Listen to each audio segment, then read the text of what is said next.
राजू आरशात पाहतो. माझी मुलगी 1 वर्षाची होती. एक दिवस मी तिच्यासमोर आरसा धरला. स्वतःच्या प्रतिबिंबाकडे ती पाहतच राहिली. तिला कडेवर घेऊन आरशासमोर नेले. दोघांची प्रतिबिंबे पाहून ती हसू लागली, आनंदित झाली. ते पाहून माझ्या मनात आले की जंगलातले प्राणी पाण्यात आपले प्रतिबिंब बघत असतील, त्यांना त्याबद्दल काय वाटत असेल. त्यांना जर आपण आरसा दाखवला तर काय होईल, काय करतील बरे ते. घरी पाळलेल्या प्राण्यांपैकी आरशात बघून कोण कसे वागेल याची खरोखरच मला खूप उत्सुकता लागली. आरसा घेऊन मी घरी पाळलेल्या माकडांकडे गेलो. राजू आणि बबली ही दोन्ही माकडे त्यांच्या उंच ठेवलेल्या खोक्यावरून माझ्याकडे बघत होती. मी जवळ गेलो आणि एकदम आरसा राजूच्या समोर धरला. मानेवरचे केस फुगवून दात विचकत त्याने आरशात पाहिले.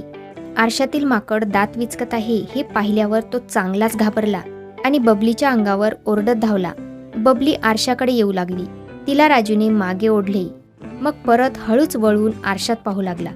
स्वतःला बघून तो झटकन दुसरीकडे बघत होता, पण आरशात पाहण्याचा मोह टाळू शकत नव्हता. आरशात जरी दुसरे माकड असले तरी ते चाल करून पुढे येत नाही हे पाहिल्यावर राजू थोडा धीट झाला. आरशात स्वतःला चांगले निरखून पाहू लागला. लांबून विचित्र आवाज काढला तरी आरशातले माकड काहीच आवाज करत नाही हे समजल्यावर तो बुचकळ्यात पडला. राजूने स्वतःची पाठ खाजवली, मान खाजवली. आरशाकडे पाहायचे नाही असे ठरवून बसला. बबली पुढे आली. बबलीमुळे त्याला धीर आला असावा. मागचा पाय लांब करून तो आरशाकडे नेऊ लागला. आरशातून एक पाय येताना पाहून झटक्यात त्याने पाय मागे घेतला. पुन्हा पाय मागे करत करत त्याने शेवटी एकदा पाय आरशाला लावला. पाय कोणी धरत नाही व काही चावत नाही हे त्याला कळले. त्याने तोंड जवळ नेऊन आरशाचा वास घेतला. आरसा चाटला, दात विचकले. आपल्याला या वस्तूपासून धोका नाही अशी त्याची खात्री झाली. मग त्याने आरसा हातात घेतला. दोन्ही हातांनी धरून दूर केला.